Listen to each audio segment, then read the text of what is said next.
नमस्कार, मैं हूं संतोष गंगवार। थोड़ी ही देर में नीतीश कैबिनेट का विस्तार होने जा रहा है। बीजेपी के 7 विधायक मंत्री पद की शपथ लेते हुए नजर आएंगे। दरभंगा से संजय सरावगी, बिहार शरीफ से सुनील कुमार, ज्वाले से जीवेश मिश्रा, साहिबगंज से राजू कुमार सिंह, रीगा से मोतीलाल प्रसाद, सिकटी से विजय कुमार मंडल और अमनौर से विधायक कृष्ण कुमार मंटू के नाम इसमें शामिल है। लिस्ट आ चुकी है। बिहार में चुनाव बा, कैबिनेट का विस्तार बा, और विस्तार में कौन कौन से नाम आगे चल रहे हैं। 7 विधायक मंत्री पद की शपथ लेंगे। दरभंगा से संजय सरावगी, बिहार शरीफ से सुनील कुमार, ज्वाले से जीवेश मिश्रा, साहिबगंज से राजू कुमार सिंह, रीगा से मोतीलाल प्रसाद, सिकटी से विजय कुमार और अमनौर से विधायक कृष्ण कुमार मंटू मंत्री पद की शपथ लेंगे। थोड़ी देर बाद यह कैबिनेट का विस्तार होगा, बस थोड़ी देर, और उसके बाद कैबिनेट का विस्तार हम आपको दिखाएंगे, लाइव दिखाएंगे। हर एक तस्वीर, हर एक एक्शन सबसे पहले न्यूज 18 बिहार झारखंड पर देखेंगे आप। थोड़ी देर बस, उसके बाद नीतीश कैबिनेट का विस्तार होगा। बीजेपी के 7 विधायक मंत्री पद की शपथ लेते हुए आपको अब थोड़ी देर बाद नजर आने वाले हैं। दरभंगा से संजय सरावगी, बिहार शरीफ से सुनील कुमार, ज्वाले से जीवेश मिश्रा, साहिबगंज से राजू कुमार सिंह, रीगा से मोतीलाल प्रसाद, सिकटी से विजय कुमार मंडल और अमनौर से विधायक कृष्ण कुमार मंटू ये नीतीश कैबिनेट में शामिल हो जाएंगे। थोड़ी देर का इंतजार और उसके बाद ये शपथ ग्रहण होगा, जो हम लाइव तस्वीरें आप तक पहुंचाएंगे। बस थोड़ी देर का इंतजार करिए, उसके बाद पूरा एक्शन न्यूज 18 बिहार झारखंड पर आप तक पहुंचाएंगे। दरभंगा से संजय सरावगी, बिहार शरीफ से सुनील कुमार, ज्वाले से जीवेश मिश्रा, साहिबगंज से राजू कुमार सिंह, रीगा से मोतीलाल प्रसाद, सिकटी से विजय कुमार। ये लाइव तस्वीरें इस समय आप अपनी टेलीविजन स्क्रीन पर देख पा रहे हैं। इसी मंच पर आपको थोड़ी देर बाद नीतीश कैबिनेट का विस्तार होता हुआ नजर आएगा। नीतीश कैबिनेट में कुछ और चेहरे नजर आएंगे शामिल होते हुए। रवि एस नारायण हमारे संवाददाता ज्यादा जानकारी के साथ सीधे हमें ज्वाइन कर रहे हैं। रवि, कितना देर और इंतजार, उसके बाद एक्शन शुरू हो जाएगा। तैयारियां कैसी चल रही हैं? देखिए, सीधी तस्वीरों के साथ हम आपको दिखाते हैं कि यहाँ पे राजभवन की जो तस्वीरें हैं, यहाँ पे मंच जो है वो पूरी तरह से तैयार है। राजभवन जहाँ पे शपथ ग्रहण समारोह होना है, और धीरे धीरे करके जो तमाम जो लोग हैं वो यहाँ पे पहुंचने शुरू हो गए हैं। और आपको कैमरे की नज़र से आपको दिखाऊं तो थोड़ी देर के बाद जो है यहाँ पे मुख्यमंत्री नीतीश कुमार जो है वो भी पहुंचेंगे। बीजेपी के तरफ से जो तमाम बड़े चेहरे हैं, केंद्रीय मंत्री जो रहे हैं, राधा मोहन सिंह यहाँ पे पहुंचे हुए हैं, मंगल पांडे वो पहुंच गए हैं, नितिन नवीन हैं, साथ साथ आपको बता दें जनक राम हैं।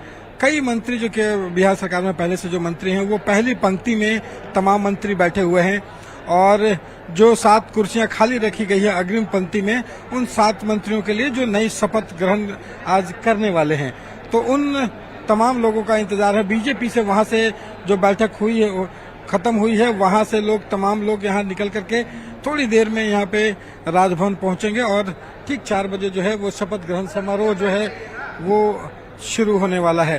तो यहाँ पे आपको बता दें कि न सिर्फ मंत्री बल्कि विधायक अगर कहें तो यहाँ पे विधायक लोग भी जो हैं वो यहाँ पे पहुंच गए हैं। उनके कई समर्थक जो है बड़ी संख्या में वो भी यहाँ पे पहुंचे हैं, संगठन के जो लोग काम करने वाले हैं।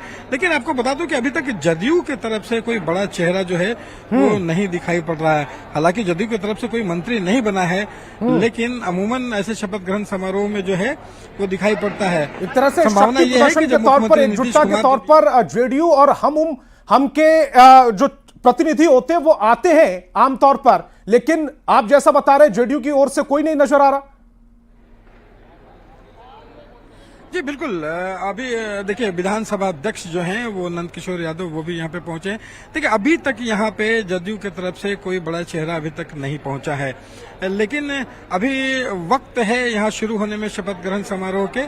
माना जा रहा है कि जब मुख्यमंत्री नीतीश कुमार जब यहाँ पे पहुंचेंगे तो उनके साथ जो हैं वो विजय चौधरी, अशोक चौधरी समेत कई लोग पहुंच सकते हैं। फिलहाल यहाँ पे अभी कोई चेहरा नहीं है, लेकिन जैसे ही नीतीश कुमार यहाँ पे पहुंचेंगे, निश्चित रूप से यहाँ पे तमाम जो लोग हैं वो यहाँ पे पहुंचेंगे, क्योंकि जिस एकजुटता के साथ, जिस एकजुटता के साथ फैसले लिए गए हैं और तमाम मंत्रियों को बनाया गया है, इससे सभी दलों के जो लोग हैं वहाँ पे प्रतिनिधि जरूर शामिल होंगे। तो यहाँ पे लगातार जो है वो पहुंचने का जो सिलसिला है वो जारी है, और यहाँ पे जो धुन बजाई जानी है, नेशनल सॉन्ग बजाया जाना है, उसकी भी रिहर्सल हो गई है। और तमाम जो वहाँ पे कागजात हैं, देखिए मैं राजभवन के ठीक ये राजेंद्र मंडप का हॉल है, और उस मंच पे तमाम कागजात जो है जहाँ पे सिग्नेचर में मंत्रियों के कराए जाने हैं वो भी वहाँ पे पहुँच गए हैं। तो थोड़ी देर के बाद जब यहाँ से तमाम मंत्री पहुँचते हैं और ठीक 4 बजे का जब समय होगा, लगभग 25 मिनट का समय बाकी है, तब यहाँ पे शपथ ग्रहण समारोह होगा। जी, तैयारियों का जायजा आपने हम तक पहुंचाया, लेकिन मैं आपसे ये भी समझना चाह रहा हूं, क्योंकि बहुत ज्यादा समय बचा नहीं है, अक्टूबर लास्ट और नवंबर शुरू में विधानसभा चुनाव होने हैं, उसको देखते हुए क्या ये स्पेशल 7 का चुनाव हुआ है नीतीश कैबिनेट के लिए? जी बिल्कुल। देखिए यहाँ पे आप जरा देखिए कि सिर्फ 6 से 7 महीनों का समय है, लेकिन बावजूद उसके जो यहाँ पे मंत्रिमंडल का विस्तार हुआ है उसके कई पक्ष हैं। देखिए सबसे बड़ी बात यह है कि यहाँ पे जिस तरीके से और जिन क्षेत्रों के अलावा यहाँ पे जो नाम मंत्रियों को बनाए गए हैं उसमें जातीय समीकरण को अगर आप देखेंगे तो तमाम जाति समुदायों को यहाँ पे शामिल किया गया है। कुर्मी समाज से हैं, कोयरी समाज से हैं, राजपूत से हैं, बोमियार को शामिल किया गया है, तेली समाज से है, पिछड़ा, अति पिछड़ा, दलित, तमाम लोगों को इसमें शामिल की गई है। और साथ साथ जो क्षेत्रीय एक ढंग से कहें जिस क्षेत्र को यहाँ पे टारगेट किया गया है, ये महत्वपूर्ण बात है, क्योंकि आप अगर देखेंगे कि मिथिलांचल का जो क्षेत्र है वहां से कई मंत्री बनाए गए। पहले से हरी सहनी जो है वो दरभंगा से मंत्री हैं, लेकिन इस बार जो है संजय सरावगी भी बनाए गए हैं, जीवेश मिश्रा जो है वो भी बनाए गए हैं। एक एक जिले से 3-3, 4-4 मंत्री बनाए गए हैं। मतलब साफ है कि यहाँ पे जिस तरीके से रणनीति बीजेपी ने बनाई है कि मिथिलांचल का जो पूरा इलाका जहाँ पे 70 से 75 सीटें आती हैं, उन तमाम सीटों को कैसे एकजुट किया जाए, अपने पाले में लाया जाए, वो एक कोशिश है। तो कोशिश इस बात की है कि जहाँ पे भी एक पार्टी होती है उसके जो नेता होते हैं वो लगातार कोशिश होती है कि उनके जो जातीय समीकरण, उनके जात के लोग जो हैं वो काम कराना चाहते हैं, ज्यादा से ज्यादा काम उन तक पहुंच सके, सरकार की योजनाएं पहुंच सके, उसे लेकर के एक संदेश भी देने की कोशिश की गई है कि उन तमाम लोगों को क्षेत्रीय जिलावार देखने के साथ साथ जो जातीय। मैं आपको रोकना चाहूंगा, इस वक्त की बड़ी खबर आ रही है। विधानसभा अध्यक्ष नंद किशोर यादव और राजभवन पहुंच चुके हैं। डॉक्टर सुनील और कृष्ण कुमार मंटू भी राजभवन पहुंच चुके हैं। तो इस वक्त की बड़ी खबर आपकी टेलीविजन स्क्रीन पर, विधानसभा अध्यक्ष नंद किशोर यादव राजभवन पहुंच चुके हैं। इसके अलावा डॉक्टर सुनील और कृष्ण कुमार मंटू भी राजभवन पहुंच चुके हैं। रवि एस नारायण हमारे संवाददाता, मेरे सहयोगी लगातार राजभवन से बने हुए। रवि, आप अपनी बात कंप्लीट करिए। जी बिल्कुल। तो यहाँ पे जैसा आप बता रहे हैं कि तमाम जो बड़े चेहरे हैं वो यहाँ पे पहुंचने का सिलसिला जारी है। नंद किशोर यादव जो यहाँ पे विधानसभा अध्यक्ष हैं वो पहुंचे हैं, और साथ साथ जो नए मंत्री बनाए जाने हैं उन मंत्रियों के भी पहुंचने का सिलसिला जो है वो लगातार जारी है। तो बात जो हो रही थी कि जिस तरीके से यहाँ पे बीजेपी ने अपने मंत्रियों को बनाया है और एक संदेश देने की कोशिश की गई है पूरे मिथिलांचल के क्षेत्र में और उन इलाकों में जहां पे प्रतिनिधि कम थे वहां पे भरा गया है, और साथ साथ जातीय समीकरण के साथ भी संदेश देने की कोशिश की गई है कि तमाम लोगों का, तमाम वर्गों का ख्याल रखा गया है और बीजेपी ख्याल रखती है। और यही कारण है अभी आपने जातिगत समीकरण की बात की है, तो मैं एक बार अपने दर्शकों को बता दूं कि जो 7 स्पेशल मंत्री आज शामिल होने वाले हैं उनकी जाति से संबंधित मैं जानकारी दे दूं। कृष्ण कुमार मंटू कुर्मी समाज से आते हैं, अमनौर से विधायक हैं। विजय मंडल केवट समाज से आते हैं, सिट्टी से विधायक हैं। राजू सिंह राजपूत समाज से आते हैं, साहिबगंज से विधायक हैं। संजय सारावगी वैश्य समाज से आते हैं, दरभंगा से विधायक हैं। जीवेश मिश्रा भूमिहार से आते हैं, जाले से विधायक हैं। सुनील कुमार कुशवाहा समाज से आते हैं, बिहार शरीफ से विधायक हैं। मोतीलाल प्रसाद तेली समाज से आते हैं, रीगा से विधायक हैं। यानी कि पूरा जो पैकेज है वो तैयार किया जा रहा है रवि 2025 विधानसभा चुनाव के लिए। जी बिल्कुल, और 2025 के लिए सिर्फ पैकेज ही नहीं कहें, इसे आप कॉम्बो पैकेज कहें, क्योंकि जिस तरीके से ये तैयार किया जा रहा है। देखिए, अब जीवेश मिश्रा जो हैं वो पहुंचे हुए हैं और खड़े हैं, और बिल्कुल मिथिला के अंदाज में, मिथिला के जो पाग होता है वो पहने हुए यहाँ पे पहुंचे हैं शपथ लेने के लिए। और जब वो पिछली बार मंत्री बने थे तो उसने मैथिली में ही शपथ ली थी, और संभावना ये है कि आज इस बार फिर से वो मैथिली में शपथ लें। तो तमाम जो लोग यहाँ पे मंत्री बनने वाले हैं, दाहिनी तरफ अगर आपको दिखाऊं तो वहाँ पे 7 कुर्सियां अलग से लगाई गई हैं, जहाँ पे उन तमाम मंत्रियों को यहाँ पे बैठाया गया है। और जैसा आप कह रहे थे कि बिल्कुल यहाँ पे विधानसभा चुनाव की तैयारियों को देखते हुए बीजेपी ने एक बड़ा पैकेज तैयार किया है, और उसे एक बड़े संदेश देने की कोशिश की गई है, ताकि विधानसभा चुनाव में वो पूरी तरह से। रवि, मैं आपको रोकना चाहूंगा। संजय सरावगी पहुंच चुके हैं राजभवन। इस वक्त की एक और बड़ी खबर, कुछ ही देर में मंत्री पद की शपथ लेते हुए नजर आएंगे, और हम इनकी जानकारी भी दे रहे थे, आप तक पहुंचा रहे थे। रवि और संजय सरावगी भी पहुंच चुके हैं राजभवन। रवि जी बिल्कुल, और आपको बता दूं कि यहाँ पे तमाम जो नए चेहरे 7 लोग शामिल होने वाले हैं, सभी 7 के 7 जो हैं वो मंत्री यहाँ पे पहुंच चुके हैं। और यहाँ पे अगर आपको दिखाऊं कि यहाँ पे तो 7 के 7 जो मंत्री हैं वो अपनी जगह पर बैठ गए हैं, और यहाँ पे कार्रवाई जो है वो शुरू हो गई। तो जैसा बातें हो रही थी कि देखिए, इसमें बीजेपी ने अपने संगठन की तैयारियों और को लेकर के कई बड़े फैसले लिए हैं। जहां पे ये 7 मंत्री बनाए गए, उसमें से आपने देखा होगा कि जो बीजेपी के जो प्रदेश अध्यक्ष हैं उनका मंत्री पद हटाया गया है, और उन्होंने ये कहा गया है कि जिस तरीके से यहाँ पे एक पद और एक व्यक्ति के जो यहाँ पे नियम है बीजेपी में, उसी के तहत प्रदेश अध्यक्ष की कुर्सी सिर्फ उन्हें दी गई है, क्योंकि आने वाले 6 महीने बेहद अहम है।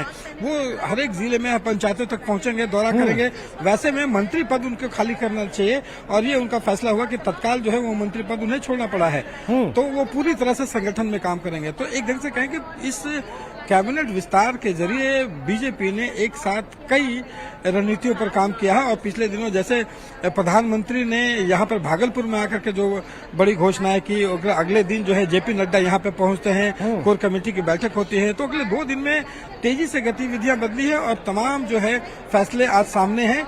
और यहाँ पे थोड़ी देर में जो है वो मंत्री पद की शपथ जो है वो भी दिखाई पड़ेगी। ग्राउंड का आपको बहुत तजुर्बा है, जो 7 नाम हम इस समय अपनी स्क्रीन पर चला रहे हैं, और मैंने उनके समाज से, जिस समाज का वो प्रतिनिधित्व करते हैं, उसका भी जिक्र किया। इसमें कोई ऐसा नाम जो आपको चौंका रहा है थोड़ा सा?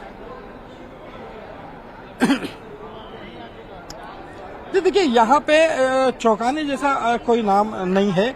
यहाँ पे पहले से जो है वो एक ढंग से कहें तो पहले से ये माना जा रहा था कि यहाँ पे मंत्री जो हैं वो नए जो लोगों को जो है ये जगह दी जा सकती है। लेकिन इसमें सिर्फ एक नाम आप अगर देखेंगे, जीवेश मिश्रा, तो जीवेश मिश्रा इकलौता नाम है जो दोबारा यहाँ पे मंत्री बने हैं। इससे पहले पिछली बार भी जो मंत्री बनाए गए थे वहाँ पे लेबर मिनिस्टर, श्रम मंत्री बनाए गए थे। उसके बाद जो मंत्रिमंडल दूसरे जो सरकार बनी उसमें वो मंत्री पद से हटाए गए थे। लेकिन आज जब कैबिनेट का विस्तार होता है तो वो उनका नाम फिर से इसमें शामिल किया जाता है। लेकिन बाकी जो नाम जो हैं वो नए नाम है। लेकिन इसमें सबसे नए चेहरे हैं। सबसे चौंकाने वाली बात यह है कि जिन लोगों को यहाँ पे, अभी आपने जीवेश कुमार की बात की है, मैं उनके बारे में दर्शकों को थोड़ी सी जानकारी दे दूं। जाले विधानसभा से बीजेपी के विधायक जीवेश कुमार फिर से मंत्री बनने जा रहे हैं। उन्हें पहले श्रम संसाधन मंत्री का पदभार मिला था। मिथिला विश्वविद्यालय से पढ़े लिखे हैं ये, एबीवीपी के कार्यकर्ता रह चुके हैं। राजनीतिक पारी उन्होंने एबीवीपी से शुरू की। जीवेश कुमार लगातार दूसरी बार विधायक चुने गए हैं। इससे पहले 2015 में भी उन्हें जाले से ही जीत हासिल हुई थी। 25 जुलाई 1973 को इनका जन्म हुआ है। 1981 से 1998 तक एबीवीपी के सक्रिय सदस्य रहे हैं और 2015 में पहली बार जाले से विधायक चुने गए थे। अब आप अपनी बात कंप्लीट करिए रवि। जी बिल्कुल, और वही बात है कि देखिए वो फिर से मंत्री बनाए गए हैं। देखिए इसमें साफ होता है कि बीजेपी कोशिश इस बात की करती है कि यहाँ पे जिन लोगों को मंत्री बना रही है, जिन लोगों को जगह देती है, वो अब जीवेश मिश्रा को आप देखेंगे कि जब से उनको मंत्री पद से हटाया गया था उसके बाद वो लगातार 1 से 1.5 साल अपने संगठन में वो काम करते रहे। वो ऐसा नहीं है कि हताशा होकर के बैठ गए। और वो जो तमाम लोग जिनको मंत्री बनाया गया है वो अलग अलग समाज से, अलग अलग जाति वर्ग से बनाया गया है और उन वर्गों में उनकी खास पकड़ भी रही है। आप अगर अमनौर को देखें, जहां पे छपरा के हैं, जहां से राजू प्रताप रूडी सांसद हैं। ठीक है रवि, मैं आपके पास आऊंगा। एक महत्वपूर्ण बाइट हमारे पास आ रही है, वो हम आपको अपने दर्शकों को सुनवा देते हैं। जैसे ही बीजेपी संगठन की बैठक हुई उसके बाद क्या कुछ कहा गया है वो सबसे पहले सुनवाते हैं।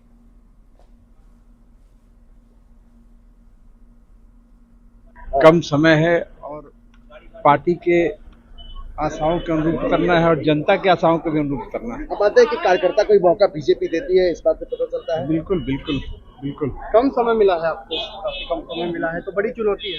यस, ज्यादा काम करके दिखाना। हाँ, दिखाएंगे। ज्यादा काम करके दिखाना। कितने खुश हैं? खुश हैं निश्चित तौर पर। आप आज मंत्री बनने जा रहे हैं, आखिरकार आपको मौका मिला बहुत दिनों बाद। किसने फोन किया आपको शपथ ग्रहण के लिए? पार्टी ऑफिस से फोन आया। पार्टी ऑफिस, मुख्यमंत्री जी का।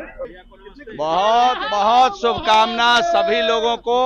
आज महाशिवरात्रि है, महाशिवरात्रि की बहुत बहुत शुभकामना, बहुत बधाई। कितने खुश का है, ये तो हमारा ड्यू था ही, और पार्टी ने आज जो हम पर विश्वास किया, शीर्ष नेतृत्व विश्वास जो की है, उसके लिए पार्टी के नेतृत्व को बधाई देना चाहेंगे। और एक बड़ी जवाबदेही जिम्मेवारी मिली है, इस जिम्मेवारी को कैसे निभाएंगे, खुशी के साथ साथ ये सोच में भी हूँ कि जिम्मेवारी को अच्छी तरह से कैसे निभाया जाए।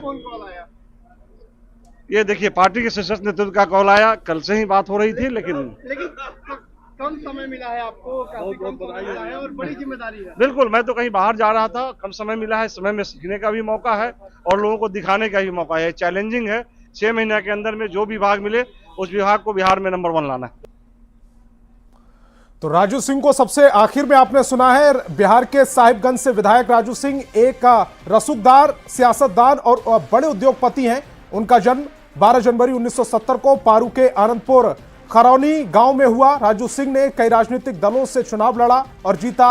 उन पर कई आपराधिक मामले भी दर्ज हैं, उनमें एक महिला आर्किटेक्ट्स की हत्या का आरोप भी शामिल है। राजू सिंह का राजनीतिक कैरियर की बात करें तो 2005 में लोजपा से अपनी पारी की शुरुआत की, साहिबगंज से विधायक चुने गए। उसी साल अक्टूबर में चुनाव हुए, जदयू का दामन थाम लिया, फिर साहिबगंज से जीत हासिल की। 2010 में वो जेडीयू से विधायक बने। 2015 में बीजेपी में शामिल होने का फैसला किया लेकिन चुनाव हार गए। 2020 में वो वीआईपी से चुनाव जीते। 2 साल बाद फिर से बीजेपी में शामिल हो गए और अब मंत्री बनते हुए आप थोड़ी देर बाद उन्हें देखेंगे। मेरे सहयोगी रवि एस लगातार बने हुए हैं। रवि, लगातार हम बाइट भी सुना रहे हैं, तस्वीरें आप लगातार दिखा रहे हैं, तैयारियों का जायजा हो रहा है। तकरीबन 15 मिनट बचे हुए हैं। 15 मिनट बाद जिस पल का हमें इंतजार है, कैबिनेट का विस्तार होता हुआ देखेंगे, कुछ नए चेहरे कैबिनेट में शामिल होते हुए देखेंगे, मंत्री पद की शपथ लेते हुए देखेंगे। कौन कौन से बड़े चेहरे अब तक वहां पहुंच चुके हैं और बीजेपी की तरफ से कौन कौन से बड़े चेहरे वहां नजर आ रहे हैं?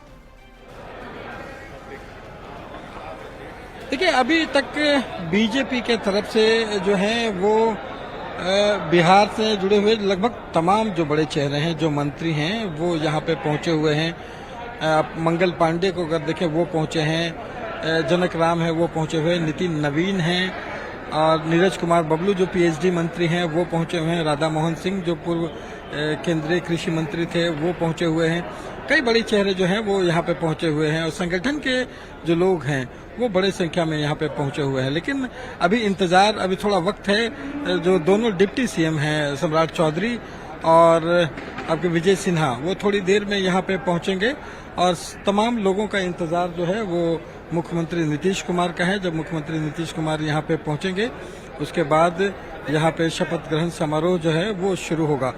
तो ये बीजेपी की तरफ से बिहार के जुड़े हुए लगभग तमाम मंत्री और विधायक जो हैं वो यहाँ पे राजभवन पहुंच चुके हैं। जी, आपसे ये भी समझना चाह रहा हूं कि जिस तरह की ये 7 स्पेशल मंत्रियों को शामिल कराया जा रहा है, ठीक है, विधानसभा चुनाव नजदीक है और उसको देखते हुए जो जातिगत समीकरण है उसको भी साधने की कोशिश की जा रही है, लेकिन ये 7 महीने, 6 से 7 महीने जो बचे हुए हैं, क्या ये पर्याप्त होंगे इन मंत्रियों के लिए जो अपना काम और अपने विभाग को नंबर 1 तक पहुंचाने की इस समय मजबूत दावेदारी पेश करते हुए नजर आ रहे हैं?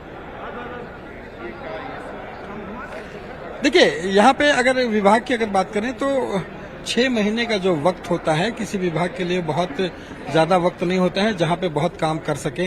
लेकिन आपको बता दें कि जो विभाग का जो बंटवारा होना है वो विभाग का बंटवारा इस तरह होना है कि जहां पे बीजेपी के पहले से जो मंत्री रहे हैं, जिनके पास 2-2, 3-3 मंत्रालय पहले से है, जो काम चल रहे थे, उन मंत्रालय में से उन्हें हटाया जाएगा और इन तमाम मंत्रियों को स्वतंत्र प्रभार दिया जाएगा। तो वो एक कोशिश ये होगी और बीजेपी ने अभी जो बैठक हुई है उसमें खास तौर पर लोगों को निर्देश दिया गया है और ये बताया गया है कि पहली बार मंत्री बन रहे हैं और पहली बार अगर मंत्री बन रहे हैं और 6 महीने के लिए, तो कैसे आपके विभाग में जो तमाम योजनाएं चल रही हैं, जो केंद्र द्वारा जो घोषित योजनाएं हैं, जो आपके विभाग में बड़ा बजट जो केंद्र सरकार द्वारा पिछले दिनों बजट में दिया गया है, उन्हें तत्काल रूप से जमीनी स्तर पर लोगों के बीच कैसे पहुंचाया जाए, जमीनी स्तर पर देखना होगा। रवि, आप हमारे साथ बने रहिए, लेकिन इस खबर पर भी हमारी लगातार नजर बनी रहेगी क्योंकि अब बड़े बड़े चेहरों का आने का सिलसिला राजभवन में शुरू हो गया है। लेकिन वक्त है यहाँ पर एक छोटे से ब्रेक का। ब्रेक के बाद तुरंत हाजिर होते हैं।